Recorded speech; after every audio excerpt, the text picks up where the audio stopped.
Okay guys, I wanted to make a quick video discussing how, now that the electronics are all in the Model Remodel enterprise, how it works and how it's laid out.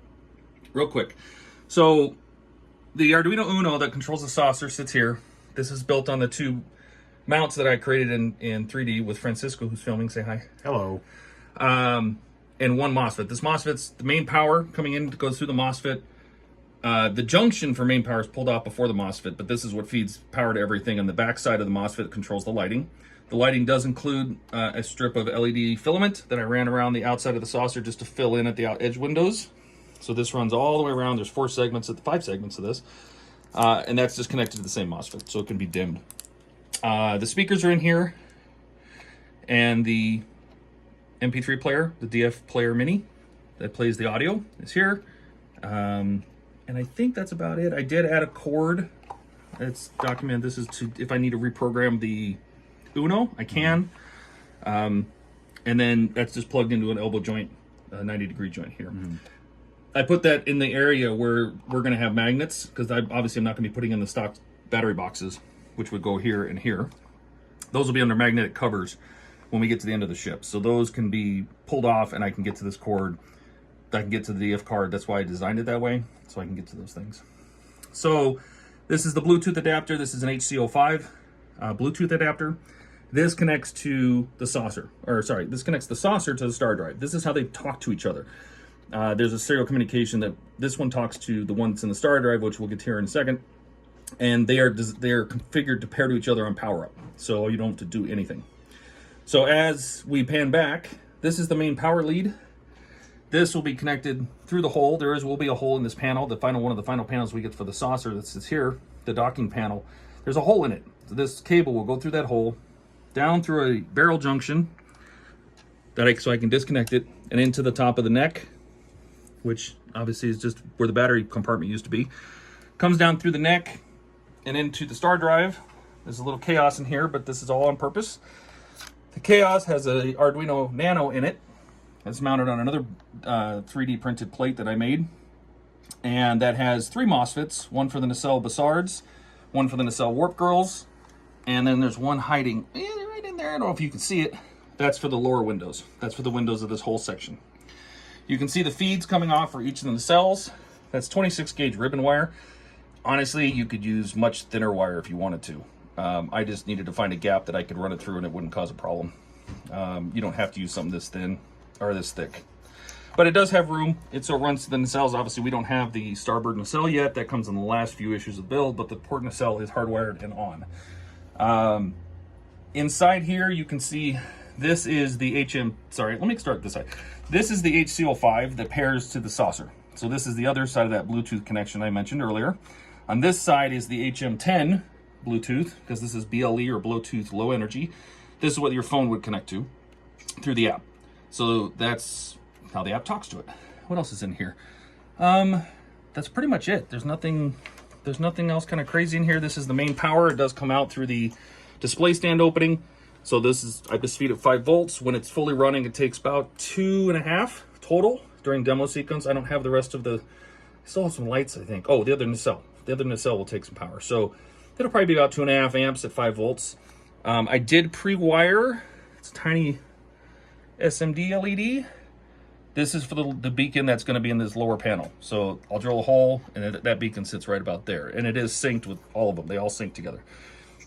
And this wire here is pre-connected for the infrared. So I can connect to infrared sensors. So it has power, ground, and then one of these wires, and I can't remember which one, I think it's the yellow one, is the signal from the IR sensor. That's a backup. If something happened and the Bluetooth app stopped working, or they don't support it anymore, or because I made it with MIT App Inventor, if it's not supported anymore, I can still go to a backup and still have infrared. There'll be an infrared sensor in the base. That's what this connects to. And that is pretty much it. I just wanted to kind of cover it. I can turn it on. Let me get my phone. Let's make that a separate cut and then do it. I'll turn it on. Yeah, let me come back up to the cut. And all I did was basically to turn the lights down. Everything was already powered up. So here's my app. The app that I made again. It's just, I haven't changed it. It's the same. I've already done the scan and connect. So right now it is connected. That is connected to this HM10, which is why you have a steady light. There's a steady red light in there. Instead of blinking, blinking means it's scanning. Red's connected. So power up, you're not gonna be able to see it, but power up. Let's see what this Galaxy-class starship can do. Turns on the main impulse engine, which I don't know if you're gonna be able to see it in there unless Francisco gets on running around. So the main impulse engine is my power indicator. Just to say that the ship has power. No, you almost got it. There you go. And then we can go to Windows. That lights up all my strip lighting. There's what, 1, 2, 3, 4. There's like 5 strips of LEDs inside the star drive. Oh, you're showing the saucer. Sorry. Showing my resin windows? I'll go to That's the all star right. drive. There you go. Yeah, so the star drive has 4 strips of LEDs in it to light the upper and lower decks. So if you go underneath, you'll be able to see all of these windows should be lit. The neck has LED strips in it as well. So everything is lit. All the electronics are in except for the last nacelle. Formation lights, I mean, that just turns on all the reds and greens. Now you'll notice these red and greens at the back of the saucer are not lit. This is because these lights would have only been lit when the saucer is disconnected. I do not have, there's a magnetic switch I put inside the neck that is not triggered yet because I don't have the metal piece of the saucer that would where I'm going to mount the magnet, so I don't have a way to trip that. But the rear ones are, the beacons at the back of the ship are on, the beacons around the saucer, or the formation lights.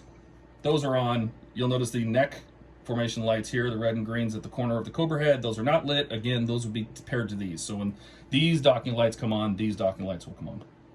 And then the beacons, which there's one here, there's 2 on each nacelle, there's one on top of the saucer, and this one here, which we pointed out earlier, is blinking, so it's already wired. And they're all in sync. So even when the ship is disconnected, they'll be in sync because that's what the Bluetooth is for. It sends a timing signal every minute, every second. The impulse engines is made to turn the saucer ones on if you want to, so that turns them on. I am going to replace the LED that's in here with a small LED red strip, a small LED, a 2.7 millimeter red LED strip. It'll fit right in there, and then I'm going to paint this outside edge because it leaks light a little bit. The nacelles, I don't know how you want to shoot those, but I can turn those on with the app, obviously, to bring them alive. And I can shut them down. Power down and disengage.